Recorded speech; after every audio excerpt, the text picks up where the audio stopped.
Le Rorqual avait quitté la Terre 11 mois plus tôt et sortait déjà du système solaire. C'était un vaisseau majestueux, gigantesque, qui transportait 6000 personnes. Sa coque était presque aussi réfléchissante qu'un miroir et brillait sous les rayons du soleil. Il avait la forme de la baleine dont il tirait son nom, à la fois massif et gracieux. À l'arrière, un immense anneau l'entourait, maintenu en place par de longs câbles fins et scintillants. À l'avant, 2 jeunes aventuriers admiraient les étoiles. Une salle spéciale, la baie d'observation, avait été équipée d'une grande paroi transparente en forme de bulle. Yuri montrait une planète gigantesque à Aladita. « C'est Neptune, la dernière planète de notre système solaire. C'est une géante de glace, pas une planète tellurique. Une planète tellurique, c'est une boule de roche et de métaux, comme la Terre. Ici, c'est plus... » Mais la jeune fille ne l'écoutait pas vraiment. Elle était aussi petite et mate que Yuri était grand et pâle. Ses cheveux, aussi sombres que ceux de son ami, étaient blonds. Elle venait d'Inde, il venait de Russie.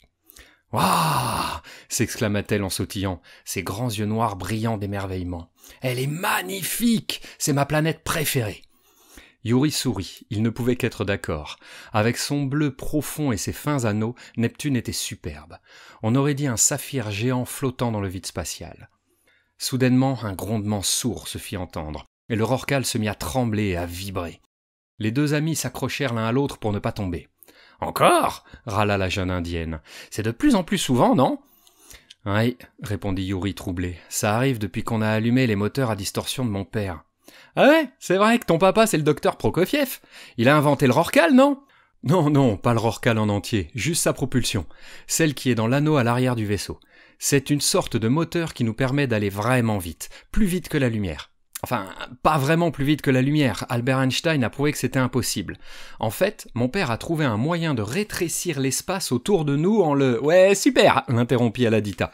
C'est pour ça que tu sais plein de choses alors que tu n'es pas si vieux. Yuri avait 12 ans, et Ala 9. Il ne se sentait effectivement pas si vieux. Bof, il y a plein de choses que je ne sais pas, mais mon père ne me racontait pas d'histoire le soir. Il m'expliquait comment fonctionne l'univers. Il me parlait de science. Pouf!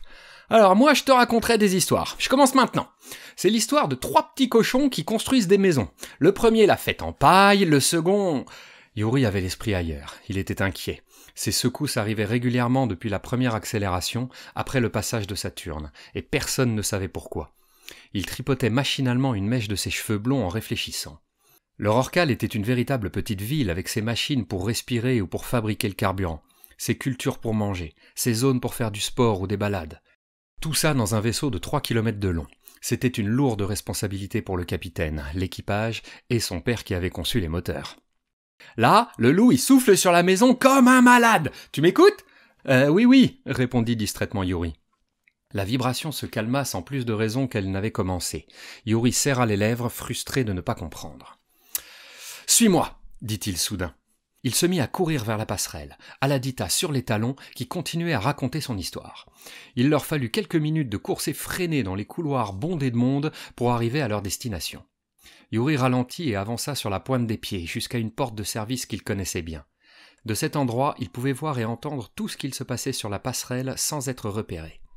« Je vais m'enfler et souffler et... » Aladita se tut brusquement et sa bouche forma un « Ouah !» silencieux. Le capitaine, un homme impressionnant, grand et fort avec une peau noire comme l'ébène, parlait avec le père de Yuri. Le docteur Prokofiev ressemblait à son fils en plus âgé, ce qui fit glousser la jeune fille. « Nous ne pouvons pas faire demi-tour !» tonna le capitaine de sa voix de stentor. « La Terre compte sur nous. Nous sommes le premier vaisseau d'exploration et de colonisation. Tous les espoirs reposent sur nos épaules. » Aucun des tests de la propulsion par distorsion n'a jamais provoqué ce genre de tremblement, répondit le scientifique. Nous ne sommes même pas à pleine vitesse. Docteur, entre la pollution et le réchauffement climatique, vous savez dans quel état est la Terre. Nous devons réussir. Aladita fit la grimace. Elle se rappelait très bien de l'état de la Terre. Les glaces polaires avaient fondu. Toute cette eau avait fait monter le niveau des mers. Du coup, la plupart des villes côtières avaient été inondées. Des réfugiés avaient afflué en masse dans les endroits encore secs. Il fallait nourrir, occuper et reloger tous ces gens. On avait donc fabriqué toujours plus et pollué toujours plus, en se disant que ça ne pouvait pas être pire. Pfff, les adultes. Parfois, Allah se demandait s'il ne serait pas mieux de laisser les enfants décider, ils feraient moins de bêtises. Yuri, qui écoutait attentivement la conversation, sursauta violemment lorsqu'une main se posa sur son épaule. Il avait eu peur d'être repéré, mais ce n'était que Max, un bon ami à eux. Maxime était français, il n'avait qu'1 an de moins de Yuri, mais il était nettement plus petit. Il avait le visage couvert de taches de rousseur, les cheveux roux et le sourire jovial. Il traînait tout le temps dans les machineries, et les mécanos ne se plaignaient pas. Il pouvait se faufiler dans les passages étroits bien plus facilement qu'eux. Il chuchota pour ne pas être entendu des adultes. « Les pilotes ont appelé les techniciens. Nous sommes assez loin de Neptune. S'il n'y a pas de contre-ordre, on va accélérer au maximum dans quelques minutes. » « Il n'y aura pas de contre-ordre, » répondit Yuri en jetant un coup d'œil vers la passerelle. « Pour le meilleur ou pour le pire, on va passer en distorsion maximum. »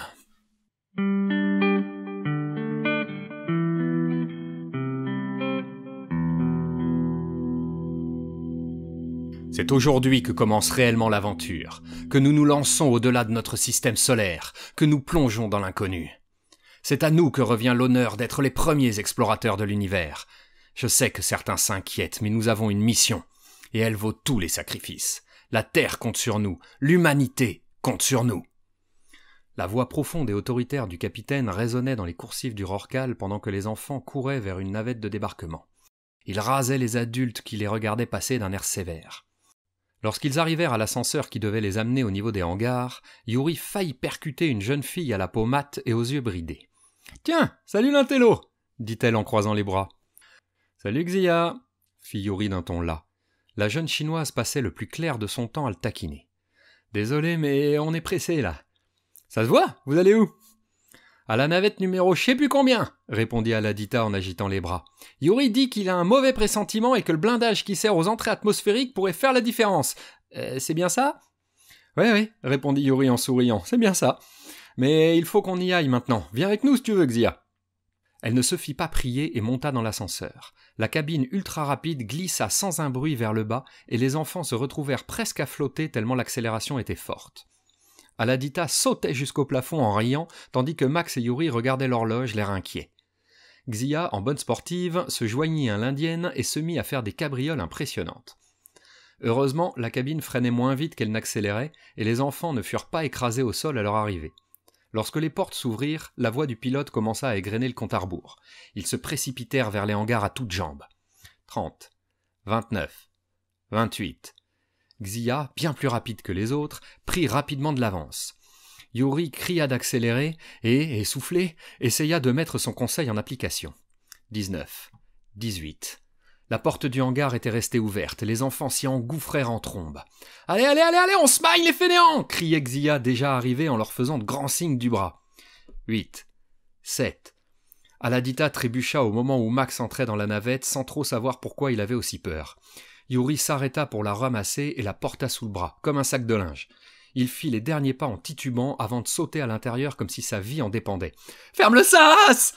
cria-t-il à Xia en s'écrasant sur le dos. 3, 2... La peur étant contagieuse, Xia frappa de toutes ses forces le bouton de fermeture d'urgence de la navette. 1. La porte se referma en un instant, claquant comme un gong et laissant les enfants dans un silence assourdissant. Ils n'entendaient plus que leur respiration haletante. 0.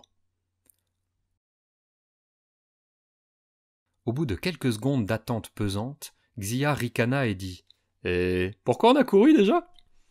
Comme pour répondre à sa question, le Rorqual se mit soudainement à vibrer et trembler plus fort que jamais. Tout autour d'eux, les objets qui n'étaient pas accrochés tombèrent au sol avec fracas. Les enfants s'écroulèrent comme si le tremblement venait d'eux-mêmes autant que du vaisseau spatial. Les lumières clignotaient, changeaient de couleur et d'intensité. Même les sons paraissaient distordus, tantôt forts et aigus, tantôt sourds et étouffés, comme s'ils avaient la tête sous l'eau. Il y eut des chocs de plus en plus violents, projetant les 4 amis les uns contre les autres. Des flashs lumineux de plus en plus vifs les éblouissaient au travers leurs paupières fermées. Des explosions sonores à vous percer les tympans retentissaient et faisaient trembler les murs. Puis, aussi brusquement que ça avait commencé, tout s'arrêta. Tout se tut.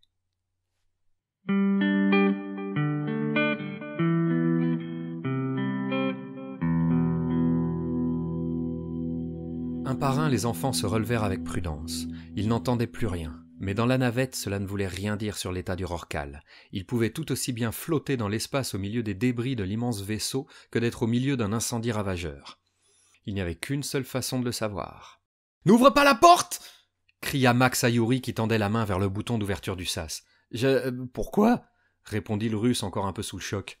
« Parce que les secousses ont été violentes et il est possible que certaines soudures ou joints d'étanchéité soient cassés. » Yuri acquiesça sombrement et retira sa main sans rien dire. Mais l'explication ne suffisait pas à Ladita. « Et alors ?» dit-elle. « Qu'est-ce que ça fait si des soudures ont cassé ?»« Le hangar est sur le bord du vaisseau, » répondit Max. « De l'autre côté des murs, c'est l'espace. Si un joint n'est plus étanche, l'air se sera échappé et il n'y en aura plus. »« Il suffit qu'on retienne notre respiration alors !»« Non, » reprit Yuri, « ça ne suffira pas. Entre le froid et l'absence de pression, je ne vais pas te décrire ce qu'il t'arriverait, mais ce serait vraiment une mort désagréable. Il faut mettre les combinaisons étanches de la navette avant d'ouvrir. Normalement, elle devrait être dans le sas avec nous dans ce placard. » Joignant le geste à la parole, Max ouvrit une porte que personne n'avait remarquée. « Tada !» exulta-t-il en brandissant un casque bien trop grand pour lui. « Bon, normalement, la taille se règle un peu. » Pendant qu'il parlait tout seul en s'affairant sur des boutons, des sangles et des crochets, Yuri s'approcha de Xia. Elle était toujours assise contre le mur, la tête entre les mains. « Ça va ?»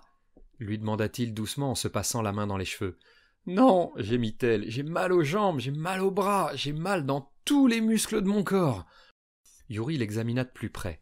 Il tâta ses membres à la recherche d'une fracture, leva ses manches pour voir s'il n'y avait pas d'hématome. Il ne remarqua rien d'anormal. L'examen semblait calmer un peu la jeune chinoise. « Je ne vois rien de bizarre, dit Yuri. On a été bien secoué, ça doit être pour ça. » Il semblait sûr de lui, mais intérieurement il aurait préféré avoir l'avis d'un médecin. D'autant plus qu'il sentait poindre de son côté une migraine lancinante. Il hésita à demander à Max s'il n'y avait pas de l'aspirine cachée dans un autre placard secret, mais son ami avait l'air déjà bien occupé. « Merci, dit Xia, j'ai comme des courbatures, mais ça va mieux. J'ai eu un peu peur, mais ça va mieux aussi. » Elle retrouvait son air revêche et provocateur. Ça ne pouvait être que bon signe. « Hop, voilà.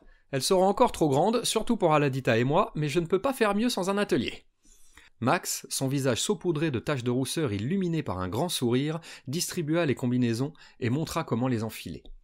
Il vérifia lui-même que chacun de ses amis avait bien fermé la sienne avant d'approcher de la sortie. « Prêt ?»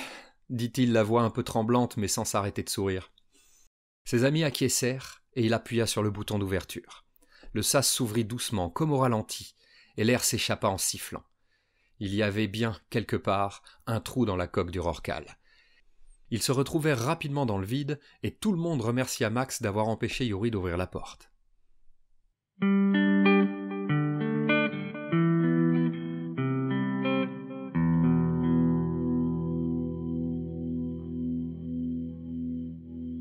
Le hangar était un véritable capharnaüm. Les caisses de matériel étaient tombées, leur contenu s'était renversé. Des flaques d'huile ou de graisse maculaient le sol, et des outils gisaient par-ci par-là. Max en ramassa quelques-uns qu'il rangea dans une poche et garda un tournevis en main qu'il utilisa pour se gratter le dos.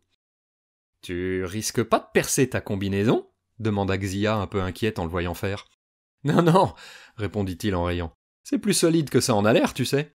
Puis j'ai des fourmis un peu partout, ça gratouille et ça chatouille. » « On se concentre, » dit Yuri. « J'ai déjà failli nous tuer tous les quatre, il faudrait pas recommencer. »« Moi, je ne peux pas me concentrer, c'est déjà assez difficile de marcher dans ce truc. » Aladita râlait dans sa combinaison bien trop grande pour elle. Max était un peu dans le même cas, mais il avait l'habitude. Les jambes de leurs pantalons traînaient derrière eux, et les gants faisaient ressembler leurs mains à des pieuvres. Le simple fait de ne pas trébucher était déjà un exploit. Max fit un grand sourire à la jeune fille. « Tu vas t'habituer rapidement, tu verras. Et puis, les ascenseurs qui mènent au hangar sont conçus comme des sas. Ils s'ouvriront sur le vide de notre côté, puis sur l'air de l'autre côté. Tu commences à parler comme Yuri. Si tu continues, les gens normaux te comprendront plus. Un sas, c'est comme une petite pièce avec deux portes qui ne s'ouvrent jamais en même temps. Tu rentres dedans, puis tu t'enfermes avant d'ouvrir l'autre porte qui donne sur l'extérieur. Comme ça, tout l'air du vaisseau ne s'en va pas dans l'espace. » Yuri déglutit dans sa combinaison. Max avait beau transpirer l'optimisme, il ne pouvait pas s'empêcher de craindre que d'autres parties du vaisseau aient été dépressurisées. Si c'était le cas, il n'y aurait plus d'air dans les couloirs. Il préférait ne pas y penser. Il se raccrochait au fait que les consignes avaient été de rejoindre les quartiers, la passerelle, l'infirmerie, les endroits les plus sûrs au cœur du vaisseau. Les zones de transit et les hangars, tout ce qui était le plus proche de l'espace, avait été évacué. De toute façon, ils seraient bientôt fixés. Ils arrivaient à l'ascenseur. Yuri l'appela pendant que Max continuait d'expliquer à Aladita combien de sécurité, de portes et de sas empêchaient l'air de quitter le rorqual. L'ascenseur semblait fonctionner correctement, mais cette fois, personne ne sauta ni ne joua pendant la montée. Yuri sentait une goutte de sueur lui descendre le long du dos. Il frissonna. « Ah, ça chatouille là-dedans !» pestait Max en se grattant avec son tournevis. « Te plains pas, répondit Aladita. Moi j'ai l'impression d'avoir été passé dans une moissonneuse-batteuse. » La porte s'ouvrit et un grand coup de vent frappa leur combinaison. Yuri lâcha un soupir de soulagement. Il y avait de l'air dans les couloirs. Tout le monde était donc bien vivant. Il sortit de l'ascenseur d'un bon pas, espérant trouver quelques adultes pour les amener à l'infirmerie. Son mal de crâne empirait. Xia souffrait encore, ça se voyait aux crispations de son visage, et Max, sans cesser de marcher, se grattait frénétiquement avec son tournevis. « Y a quelqu'un » cria-t-il en vain dans le couloir. « Eh oh ! Eh oh » chantonna Max quelques instants plus tard, sans plus de succès. « Mais où vous êtes ?» Le cri d'Aladita alerta Xia qui se pencha sur la petite fille. Derrière la vitre de son casque, elle semblait à 2 doigts de se mettre à pleurer. « Hé, t'inquiète pas, les adultes doivent être bien occupés à ranger et réparer leurs bêtises, lui dit-elle d'une voix douce. Tu sais bien qu'il n'y a pas plus doué qu'un adulte pour faire des bêtises, hein ? Ouais, et j'aimerais bien qu'ils arrêtent pour une fois, répondit Aladita d'un ton buté. Qu'on s'intéresse à elle semblait l'avoir un peu ragaillardie, et Xia se relevait lorsque Yuri poussa un cri. Il avait avancé jusqu'au croisement suivant et les 3 autres le rejoignirent en quelques enjambées maladroites. À leur droite, une femme semblait figée en pleine course, au milieu du couloir. Elle avait le bras levé, la jambe gauche en appui, le regard rivé devant elle, mais elle ne bougeait pas un cil.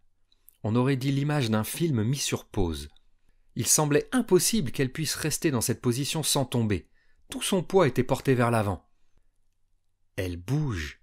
murmura Yuri au bout de quelques instants. « Quoi ?» firent les 3 autres à l'unisson. « Si, je suis sûr. Vous ne voyez pas ? Elle bouge. Elle bouge lentement, très lentement, mais elle bouge. »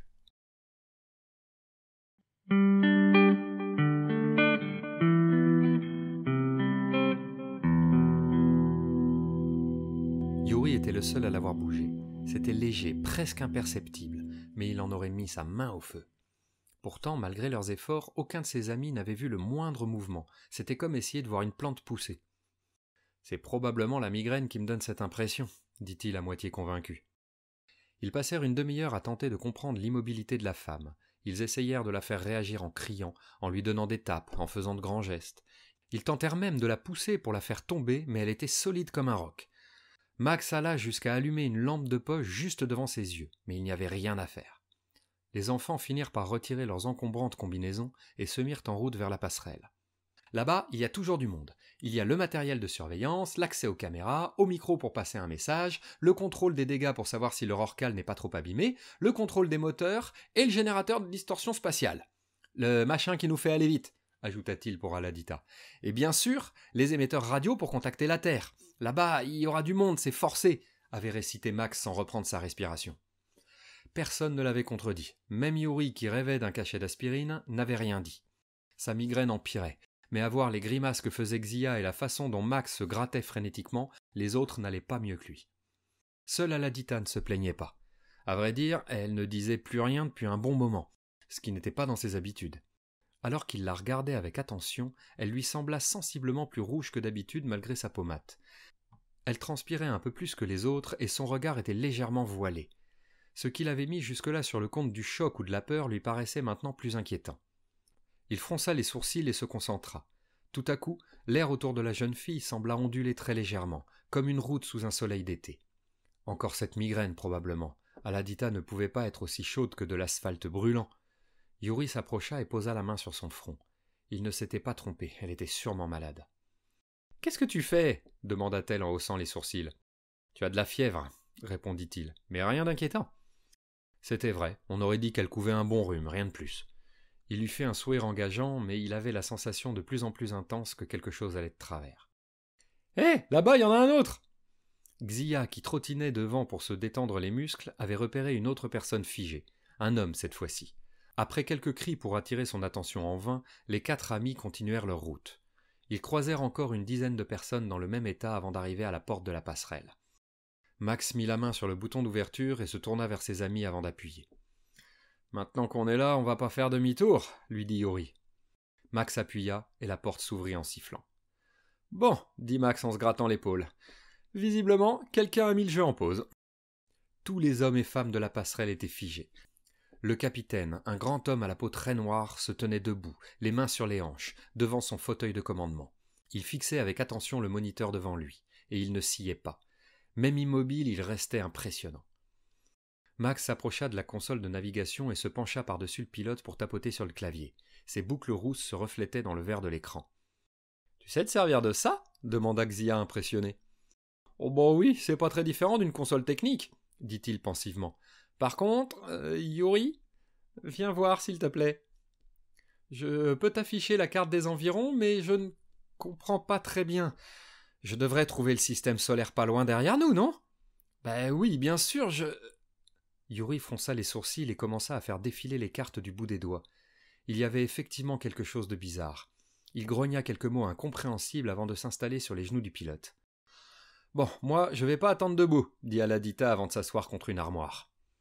Un craquement sec se fit entendre au moment où elle s'appuya contre la porte métallique. La fixation au mur avait été cisaillée par les vibrations du vaisseau et elle venait de céder. En un instant d'horreur, l'énorme armoire bascula vers l'avant.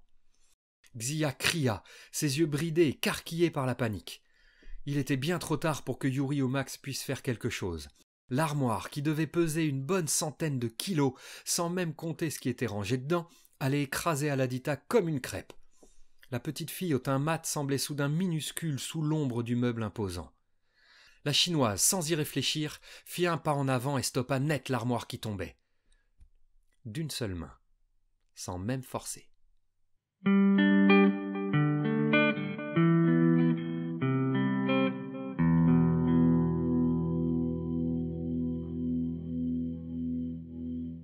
Alors là, je te savais sportive, mais pas à ce point, balbutia Max bouche bée. Personne ne bougeait. Les 4 enfants étaient aussi immobiles que les adultes sur la passerelle. Tous fixaient Xia qui tenait toujours l'armoire au ras de la tête d'Aladita. Elle ne semblait même pas faire d'effort. « Tu peux te pousser, s'il te plaît ?» Si les bras de Xia ne tremblaient pas, sa voix n'était pas aussi assurée. Aladita fila à 4 pattes et la jeune chinoise lâcha prise dès qu'elle se fut éloignée. L'armoire s'écrasa au sol dans un vacarme de tous les diables. La tôle plia et les feuilles virevoltèrent dans tous les sens, cachant Xia sous une montagne de papier multicolore. L'armoire était pleine de dossiers. Elle devait peser 1 tonne. J'ai plus mal au bras, bafouilla Xia pendant qu'un grand sourire de soulagement montait sur ses lèvres. En fait, je n'ai plus mal nulle part, ça va beaucoup mieux. Mais c'est impossible, dit Yuri. Cette armoire était pleine de papier, il y en avait pour des centaines de kilos. Personne n'a jamais guéri de douleurs musculaires en faisant un effort aussi violent. La médecine n'est pas ma spécialité, mais quand même. Le jeune Russe réfléchissait aussi vite qu'il pouvait, dévisageant Xia avec attention, cherchant une explication logique. Il pensait à la force de la jeune fille, regardant ses bras avec insistance, et, soudain, il vit des groupes de fibres rouges alignées les unes contre les autres. Elles formaient de grosses masses ovales, accrochées aux os par des cordes blanches et « Wow !» s'exclama Yuri en fermant les yeux brusquement. « Je viens de voir tes muscles. J'ai vu à travers tes vêtements et... » « Pardon ?» Les yeux noirs de Xia s'étaient fait assassins. « Tu as vu à travers mes vêtements ?» Yuri rougit violemment et se reprit en regardant ses pieds, ses doigts triturant ses cheveux blonds. À travers ta peau surtout. J'ai vu tes muscles, j'ai vu tes tendons qui les relient à tes os, j'ai vu l'intérieur de ton bras et j'ai plus mal à la tête. Ben moi, ça me gratte toujours, soupira Max. Je crois que ça explique aussi que j'ai vu les gens bouger et pas vous, reprit Yuri, et que j'ai vu la chaleur que dégageait Aladita. Il se passe quelque chose que je ne m'explique pas. C'est comme si nous changions de... On va peut-être s'occuper de ça un peu plus tard, l'interrompit Max en se grattant le cou. Tu ne trouvais pas où on est ? Ben moi j'ai trouvé où on va. Tout droit vers cet astéroïde énorme. Yuri se précipita vers la console de pilotage pour vérifier. Ce n'est pas un astéroïde, dit-il machinalement tout en pianotant sur l'écran. C'est une comète. Pfff, même moi je sais qu'une comète ça a une longue queue brillante derrière elle, dit Aladita de sa voix aiguë. Ça, c'est tout rond et tout moche. Une comète a une queue uniquement lorsqu'elle se rapproche d'une étoile, comme notre soleil. C'est un gigantesque bloc de glace, et c'est la chaleur qui fait fondre cette glace, d'où la queue brillante. Ici, il n'y a aucune étoile pour réchauffer la comète. Donc elle reste toute ronde, et toute moche, expliqua Yuri. De toute façon, dit Xia, dans un cas comme dans l'autre, on va s'écraser dessus si on ne réussit pas à faire tourner le Rorqual. Un silence long, pesant, suivit la phrase de la chinoise. Ce fut Max qui finit par le briser. « Eh Xia, tu veux pas sortir pousser ?»« Ah, très drôle, répondit-elle sarcastique. Yuri, combien de temps nous reste-t-il avant de percuter la comète ? Il tapotait frénétiquement sur l'écran de la console devant lui. Je termine les calculs. Étant donné notre vitesse actuelle... 1 heure. Max, dis-moi, tu sais piloter ? Tout le monde tourna vers Max un regard anxieux, et le jeune garçon sembla se recroqueviller comme un escargot qui rentre dans sa coquille. C'est d'une toute petite voix, comme s'il s'excusait, qu'il répondit. « Non, j'ai traîné avec les techniciens pendant tout le vol, j'ai toujours adoré démonter des trucs pour voir comment ça fonctionne. Mais j'ai pas la moindre idée de comment on pilote un vaisseau spatial. » « Ça doit pas être bien compliqué, » rétorqua Xia. « Comme un jeu vidéo !» Sans attendre de réponse, elle vira Yuri de la console de pilotage en le portant comme s'il ne pesait rien. Elle s'assit sur les genoux du pilote et commença à tripoter toutes les commandes en lisant les messages affichés. Des vibrations inquiétantes, des chocs et des mouvements, comme ceux d'un bateau sur la mer, agitèrent leur Rorqual. « T'es sûr que tu sais ce que tu fais ?» demanda Aladita. « Je suis sûre et certaine que je n'ai pas la moindre idée de ce que je fais. Mais je ne ferai jamais autant de dégâts qu'une collision avec une comète ou un astéroïde. » Xia pianota pendant une demi-heure sur la console de pilotage. Elle testait une commande, vérifiait les messages affichés, en testait une autre, recommençait, et ainsi de suite. Les 3 autres la regardaient faire sans rien oser dire, jetant de fréquents coups d'œil à l'horloge de bord et à la distance qui les séparait de la comète. « Si j'ai bien compris, ça devrait marcher comme... Ah non ! Les commandes sont bloquées. Les chocs sans doute, ou autre chose, j'en sais rien. Tout ce que je rentre ne fait que nous secouer un peu, et le vaisseau se remet automatiquement dans l'axe et... Ah ! J'ai trouvé ! On suit automatiquement un cap qui a été programmé, c'est ça. L'ordinateur remet le vaisseau sur ce chemin dès que je fais quelque chose. C'est pour ça que je n'arrive qu'à nous secouer. » « Pourquoi tu ne coupes pas le pilotage automatique alors ?» demanda Max. « Je ne sais pas du tout comment faire. À mon avis, il n'y a que le capitaine qui peut faire ça. Mais il aura un mot de passe sur sa console. » Yuri pâlit violemment et laissa échapper un gros mot en russe. S'ils ne pouvaient ni détourner le Rorqual de sa course, ni l'arrêter, ils allaient s'écraser sur la comète. Il réfléchit rapidement. Le vaisseau n'avait pas d'armes qui auraient pu servir à détruire la comète. Leur mission était la colonisation et l'exploration, pas la guerre. Ils pouvaient fuir en navette, mais ça revenait à abandonner tout l'équipage à une mort certaine. De toute façon, ils n'iraient pas assez vite pour rejoindre la Terre, même s'ils avaient su vers où aller. La situation était désespérée. « Là, pour le coup, j'ai sans doute une idée !» s'écria Max avec un grand sourire, tout en se grattant un mollet. « Les commandes de l'ordinateur de bord ne viennent pas du même endroit que celles de la passerelle.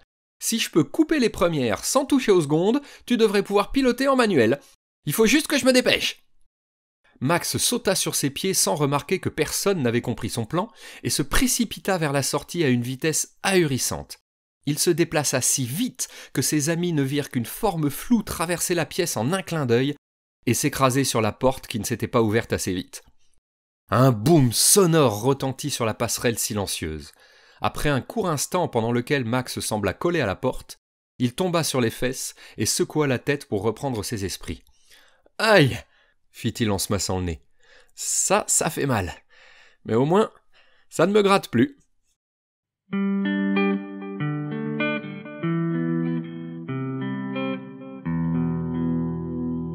Max arriva en salle des machines en moins de 3 minutes, et il avait perdu plus de temps à attendre que les portes s'ouvrent qu'à courir dans les couloirs. C'était génial.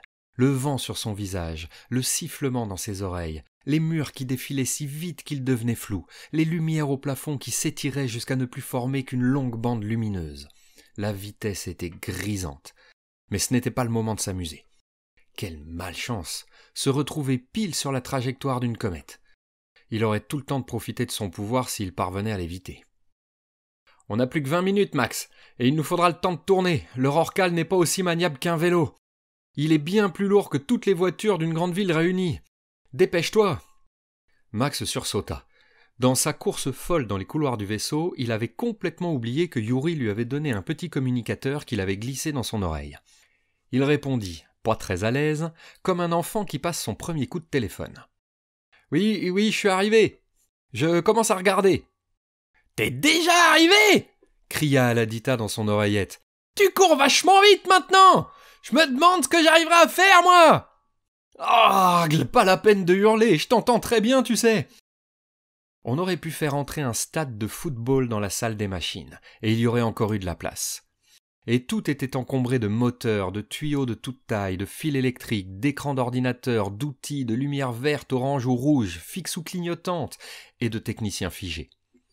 Beaucoup d'outils et de pièces détachées traînaient partout, éparpillés par les tremblements du Rorqual. Il y avait plusieurs dizaines de niveaux reliés par des passerelles et des échelles métalliques.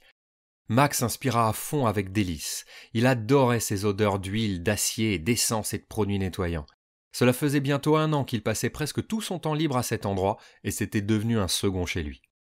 Il savait exactement où aller, mais certains passages étaient bloqués par des gens dans le chemin. Impossible de leur demander de se pousser. Il n'y avait pas autant de monde d'habitude. C'était même un lieu plutôt calme une fois qu'on s'était habitué au bruit des machines. Pour le passage en vitesse maximale, tous les techniciens étaient venus voir comment marcheraient les moteurs, et tous étaient restés statufiés sur place. Max n'avait pas le temps de faire doucement. À la vitesse d'une flèche, il grimpa sur ses amis qui lui bloquaient le passage en s'excusant à mi-voix.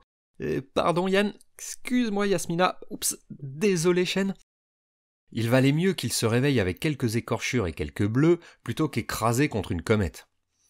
Il se rendit compte qu'avec un peu d'élan, il pouvait sauter plus loin que n'importe qui.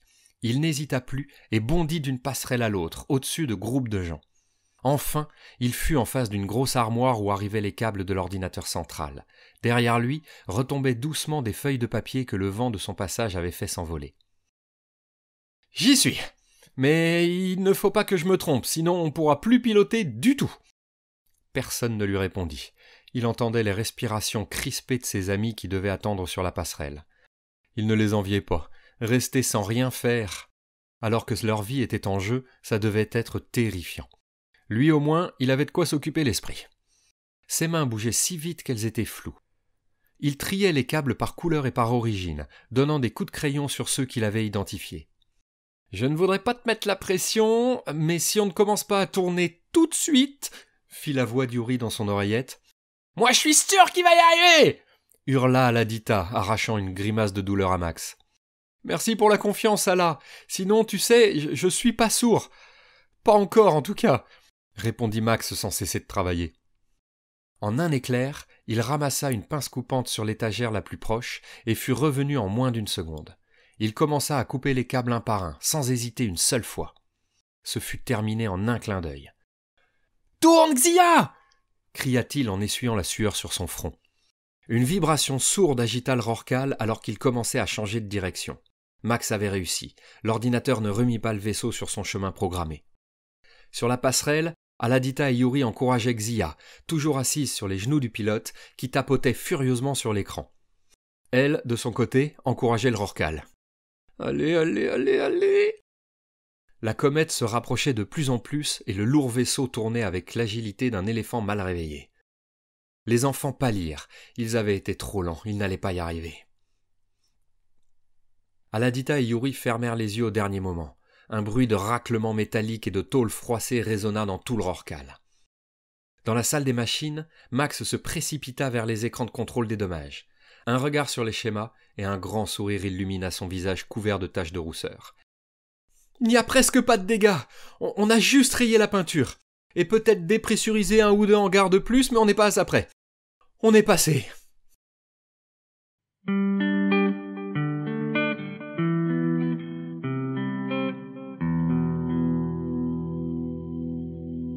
Les 4 aventuriers explorèrent certains quartiers d'habitation du vaisseau et ne trouvèrent que des gens figés, adultes comme enfants. Tout le reste semblait fonctionner normalement. Il leur était tout à fait possible d'accomplir la mission du Rorqual tant qu'elle ne durait pas trop longtemps. « Nous ne sommes que 4 pour nous occuper de tout, » murmura Yuri. « Il suffit d'une catastrophe et... »« Ne t'inquiète pas, l'intello, » l'interrompit Xia en souriant. « Cette catastrophe-là, on l'a évitée. On arrivera bien à éviter les autres. Et puis, J'aime bien piloter cet engin.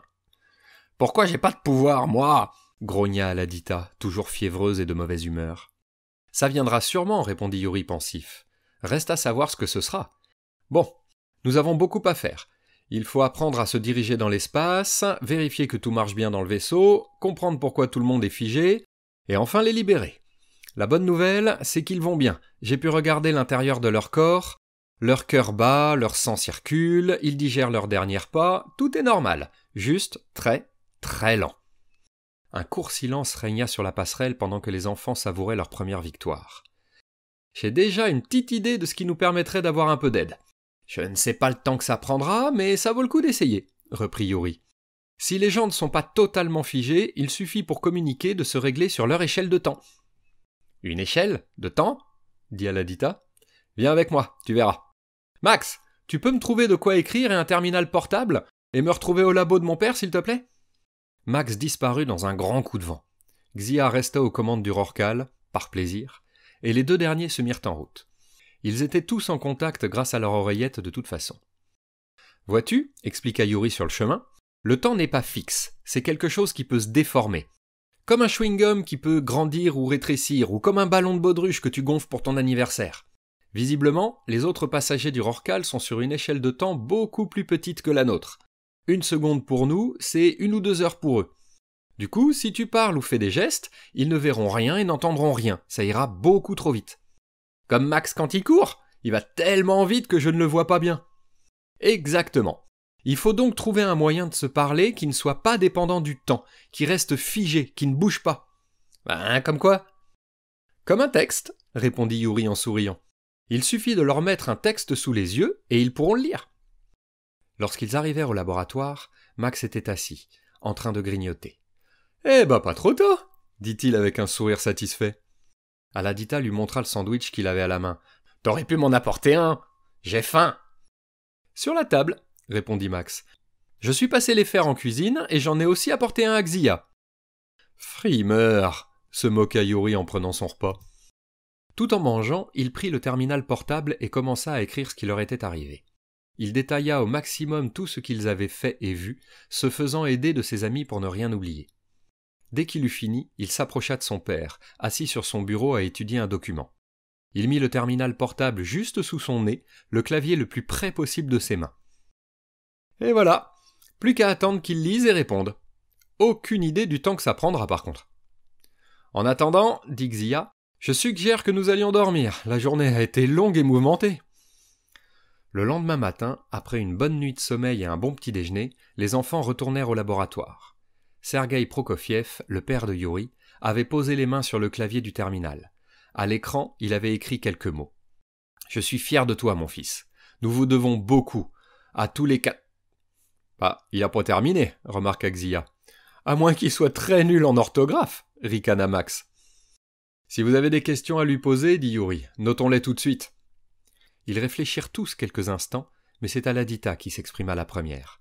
« Bon, quand est-ce que j'aurai mon pouvoir, moi ?»